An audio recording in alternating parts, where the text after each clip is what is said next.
Здраво дечки, јас сум Кирил и денес сме кај Пепи во Аутоспа. Денес ќе зборуваме за професионално средување и детално средување на колите.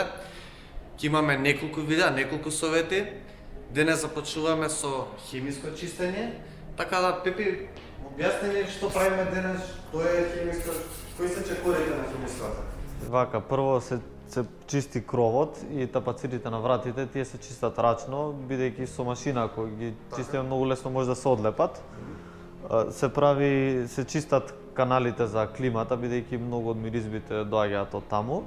Доколку седиштата на колата се штоф, се чистат машинско доабински, истото и за патосниците, теписоните. Доколку е кожа, се чисти рачно, има специјални четки, посебни средства за кожа. Добро. Со какви машини работиш? Со какви средства имаш? Што е подобро да дојдеме кај тебе отколку кај некој друг еве? Која е разликата?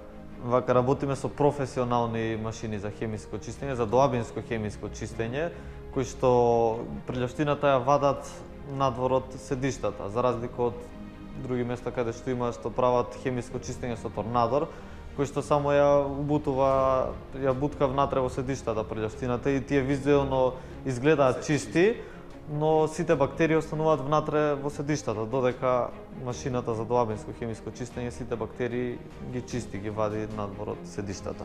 Каков бенефит има хемиското за нас, еве, ние да дојдеме да искористиме таа услуга кај тебе? Што добиваме ние со тоа? Прво, најбитно е тоа што ги отстранува хемиското чистење, се отстрануваат сите бактерии од возилото. И нели визуелниот ефект е прекрасен кога ќе влезете во возило кое што исто како од салон. Колку често ние треба да го правиме хемиската? Дали има некој правило, еве, мора еднаш годишно, секој месец? Тоа е во зависност од како се одржува возилото, но во принцип најубаво е да се прави хемиско чистење на секои 6 месеци. Дали има различни видови на хемиско? Дали има некои различни пакети што се нудат? Вака, како што кажав, има некои што чистат што викаат дека прават хемиско чистење, кои што чистат со торнадор. Тоа не е чистење, нели, прљавштината само се убутува внатре во седиштата. Кај нас во Аутоспа има само еден вид хемиско чистење, а тоа е доабинско хемиско чистење, кај што се отстрануваат сите бактерии, кај што се чисти како што треба.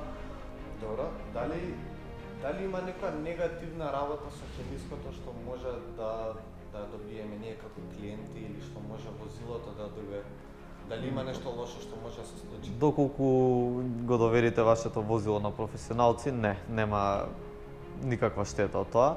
Но доколку го чисти некој што е нестручен кадар, доколку го чисти возилото, многу лесно може да се избледат пластики од возилото, може да се оштети кожа, да се изгори. Добро, Пепи, колку долго трае овој процес? Дали може да го завршиме за неколку сата?